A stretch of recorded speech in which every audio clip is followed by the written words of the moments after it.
Horror Stories. Title: The Plane Ride That Never Ends. Main story: I've been flying for almost 30 hours and the flight attendants won't stop crying. 30 hours ago, I hopped on a late-night flight from New York heading to Los Angeles. After boarding, I saw that I had an entire row to myself. Takeoff passed without incident, and soon I was stretched out for a nap across the row. I slept for a few hours. I don't know how long, but I woke up to some severe turbulence. It's possible that the lights in the cabin went out for a moment, but I was so disoriented that it's hard to say. I checked my phone to see that it was 4:03 a.m., which I figured gave me about an hour until we landed. When I looked out my window, I was shocked to see nothing but wide open ocean. My jaw dropped. There's obviously no ocean between New York and Los Angeles. I hit the button to call the flight attendant and spent the next few minutes racking my brain for a lake that could have possibly been big enough to explain what I was seeing. I jumped when the attendant flipped off the light. She was grinning from ear to ear, and tears were pouring down her cheeks. "How can I help you, sir?" she asked. I froze for a moment at her reaction before deciding to just ask my question. "Where are we? Why does it look like we're flying over an ocean?" She wiped her cheeks to clear the tears, still grinning wildly.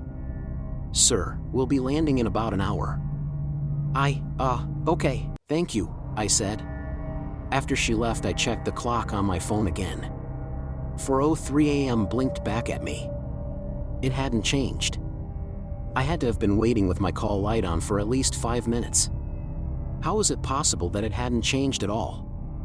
I opened up my laptop and saw it too displayed 4:03 a.m. I pulled out my phone, started a stopwatch in the app, and spent the next 2 hours looking back and forth between the clocks, waiting for them to change.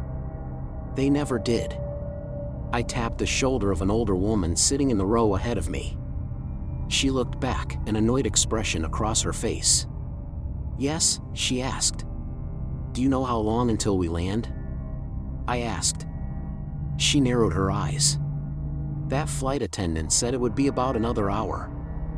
I shook my head in confusion. "That flight attendant? We talked almost 2 hours ago. We should have landed already." She stared at me as if I was crazy.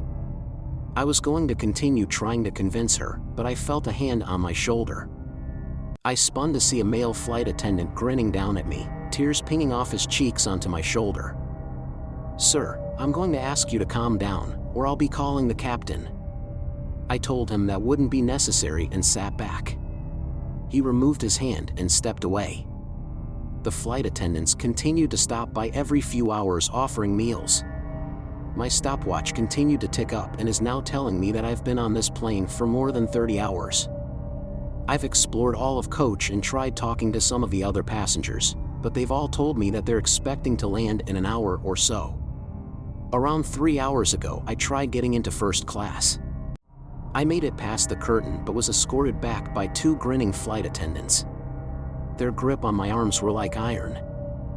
"Sir, the seatbelt sign is on," one said. "Please remain in your seat with your buckle fastened. We'll be landing in about an hour." I'd just about given up hope when a woman came down the aisle dressed in a business suit. She didn't look at me or slow down, but she dropped a piece of paper onto my tray as she made her way to the bathrooms at the back of the plane. I shot a look around before unrolling it. It said, "Are you stuck too?" I pulled out a pen and wrote yes. "It's been 30 hours." I folded the scrap of paper up and set it on the tray closest to the aisle. She left the bathroom and picked it up as she passed. It's been 20 minutes since then. I don't know why, but I don't think the flight attendants would like it if they knew we were talking. It doesn't matter. I have to do something. Finally, the plane landed after a few minutes. It seemed like it was stuck in a time loop. Few passengers feel it, but others was in the other reality with the normal time. Where was all this time? The end.